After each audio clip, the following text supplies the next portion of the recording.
En fait, c'est le village Noah. En fait, c'est ici que j'ai grandi.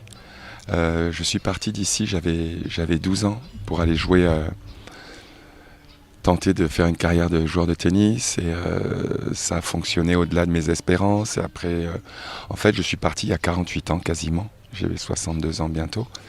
Et, euh, et en fait, c'est ici que j'ai grandi. C'est un lieu où j'ai grandi ici. C'était la brousse ici.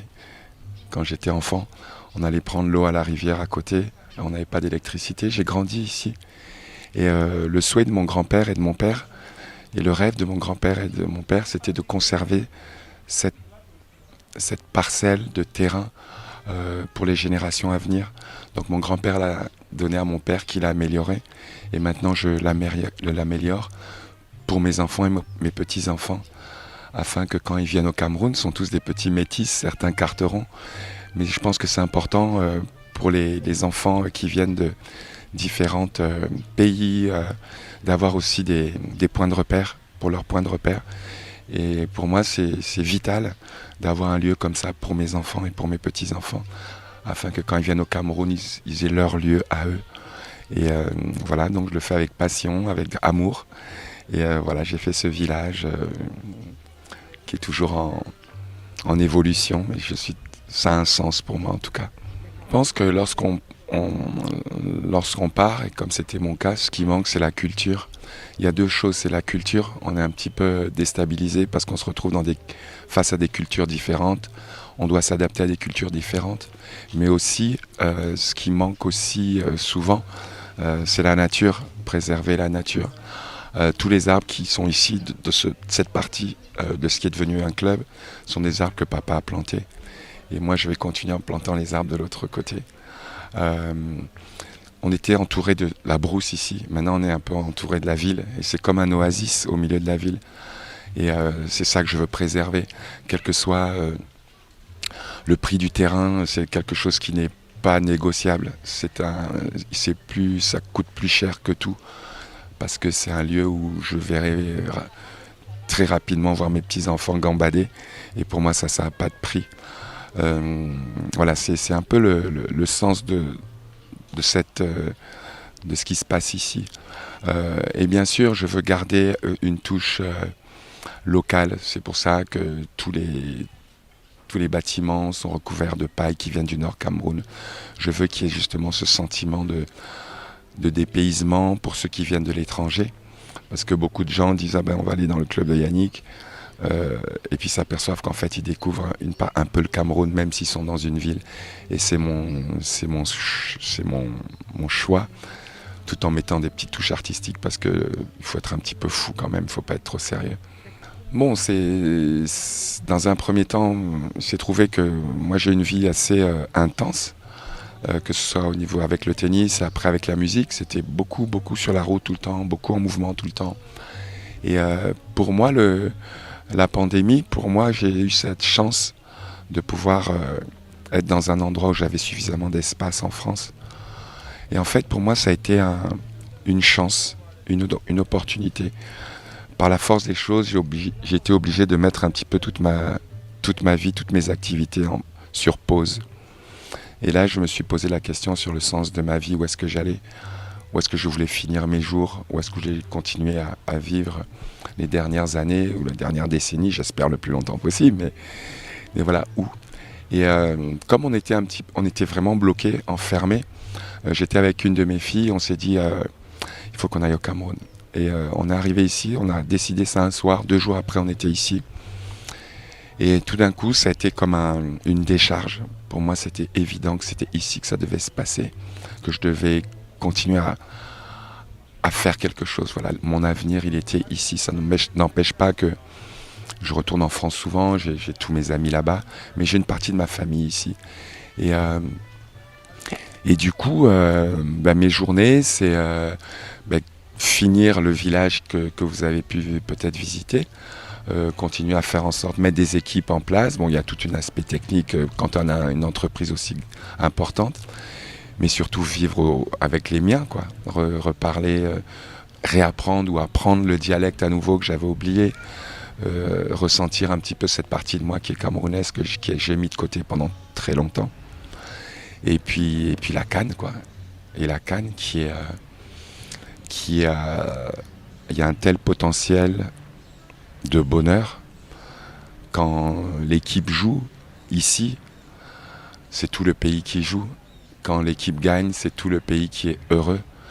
Et ça fait plaisir de voir des gens heureux. Comme beaucoup de pays dans le monde, et en Afrique en particulier, c'est dur. Les gens vivent vraiment dans des conditions parfois difficiles. La pandémie n'a pas arrangé les choses. Et voir ces gens heureux dans les rues, dans les bars, ça me bouleverse. Je suis tellement heureux. Et c'est pas juste le Cameroun a gagné, voilà, c'est mon deuxième pays ou mon premier pays. C'est pas ça. C'est juste de pouvoir se retourner et puis voir tous ces gens, ces enfants, les mamies, les papas, tout le monde est content. Et bon, j'imagine que c'est pareil dans tous les autres pays. Quand l'équipe gagne, c'est parce qu'en Afrique, le football, c'est beaucoup plus que, en tout cas, ce que j'ai pu vivre, particulièrement en France, où on est vraiment derrière l'équipe, derrière les Bleus. Mais quand les Bleus gagnent, bon, ben, tout le monde est content et puis le lendemain, c'est fini. Ici, si on gagne la CAN, je pense que c'est pendant 4 ans, tout le monde sera heureux encore pendant 4 ans, tu vois. Et c'est beau, c'est beau. Le Maroc, j'ai une relation avec le Maroc. J'étais souvent au Maroc à l'époque où je jouais au tennis. De par mon aspect, les gens pensent que je suis marocain. Quand je me balade dans la rue, je suis marocain. Et quand les gens s'aperçoivent parce qu'ils ne me connaissent pas, que je ne suis pas marocain, mais il y a quand même comme un lien. J'ai été capitaine des équipes de France et il y avait à l'époque une très très très très très très bonne équipe de tennis du Maroc avec Younes El Ainaoui, Karim Alami et Hicham Arazi. Très belle équipe et c'était surtout comme mes petits frères. Et à un moment, ils m'ont demandé d'être capitaine de l'équipe du Maroc. Et moi, c'était quelque chose qui m'aurait tellement plu, tellement plu. Malheureusement, les règlements faisaient qu'une fois que j'ai fait la demande, il fallait attendre 5 ans. Bref, ça n'a pas été techniquement possible. Mais j'ai un lien. Et oui, j'ai passé beaucoup de temps, j'étais en vacances, j'étais souvent à Casa, j'allais beaucoup à Marrakech, aux alentours de Marrakech. Je joue beaucoup au golf et maintenant Marrakech est devenu un paradis du golf. Voilà, il y a un fort lien avec le Maroc. Les gens sont gentils au Maroc. Les gens sont gentils. Alors c'est vraiment quelque chose qui me bouleverse tout le temps. Dès qu'on sort un petit peu, on se balade dans les villages. Il y a une profonde gentillesse et on s'y sent bien. Puis vous avez de la chance, c'est un beau pays. C'est difficile. C'est une question complexe. Mais oui, en fait, on est africain. Déjà, on est africain. On a quelque chose qui nous lie. C'est la langue française. On peut communiquer en français, quels que soient nos différents dialectes, nos langues maternelles ou paternelles. Mais on a ce lien, c'est-à-dire qu'on peut communiquer entre nous déjà. Il y a des fortes communautés camerounaises en Europe et notamment en France. Il y a une grosse communauté marocaine en France. On se retrouve dans la galère là-bas, donc ça crée des liens. Voilà, on est africain. Africain, c'est voilà, bien sûr, il y a des cultures qui sont différentes, mais on a un lien par rapport à ça déjà. On est frères et sœurs, quoi. Et puis les Camerounais aiment beaucoup les jolies filles et les Marocaines sont magnifiques, donc faut pas chercher très loin. Mais j'ai fait 13 albums. J'ai fait de la musique. Ça va faire presque 30 ans déjà. J'ai fait plus de musique en fait dans le temps. J'ai fait plus de musique au niveau du temps que de tennis. Le temps passe, donc à un moment, je faisais un album tous les 2-3 ans. Et puis après, maintenant, ça ralentit un petit peu. Mais déjà parce que moi, avant faire une tournée, j'étais très content de partir. Mais maintenant, quand je pars en tournée, c'est plus tout à fait la même chose. Il faut laisser la famille, il faut laisser les enfants. On prend sur le temps de la famille. Mais une fois que je suis sur scène, par contre, là, je suis dans un autre monde. J'aime tellement ça.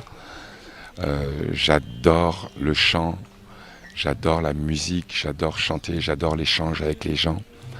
Euh, et oui, là, à l'heure où on parle, j'ai quasiment un album qui est prêt. Après, une fois qu'il est prêt, il s'agit de savoir quand est-ce que dans le temps, je me prépare pour aller en faire la promotion et puis ensuite partir en tournée. Ça, en général, ça prend entre 1 an et 1 an et demi sur la route. Donc partir 1 an et demi sur la route et laisser mon village, ça va être difficile. Je suis attaché au bled et comme je suis chef de famille, je suis patriarche, je suis non seulement personnellement attaché, mais mon rôle c'est aussi de le faire, de le préserver pour les autres membres de ma famille et les autres qui arrivent. Quand je vous parle de mes enfants, il y a aussi les enfants de mes petites sœurs. Ils sont nombreux. Et pour moi, c'est très très important. Et on est motivé lorsque ça a un sens comme ça. C'est beaucoup plus facile de dire je travaille pour mes enfants, mes neveux, mes petits-enfants, que dire je vais travailler pour gagner ma vie.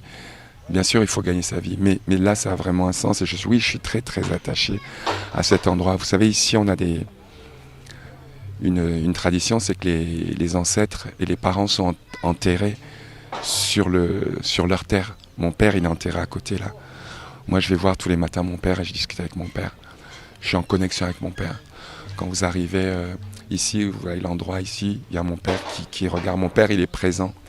Mon grand-père est présent. Ma grand-mère est présente. Ils sont présents. Mais ils sont présents déjà de par le fait qu'ils sont ici. Mais aussi, nous, on croit vraiment au lien avec les gens qui connectent avec nous différemment. Et oui, ils sont là, je sais qu'ils valident, je sais qu'ils me motivent, parce que de leur vivant déjà, ils m'en parlaient toujours. Yann, j'espère que tu vas continuer, Yann, c'est comme ça que tu dois faire. Mais bon, j'étais sur la route, je ne comprenais pas vraiment le sens. Mais depuis que j'ai posé les pieds ici, c'est évident. Mais c'est un cadeau, parce que je suis heureux, quoi. Les Marocains, je peux leur dire que merci pour tout l'amour qu'ils m'ont toujours donné. Une sorte de fraternité naturelle, donc je les remercie. Voilà, je sais que certains Marocains, quand je jouais, ils étaient à fond derrière moi, parce que j'étais leur frère. Et donc merci pour tout, et j'espère que je vous vois très très vite, toute la famille, surtout la famille, les copains à Marrakech. À bientôt.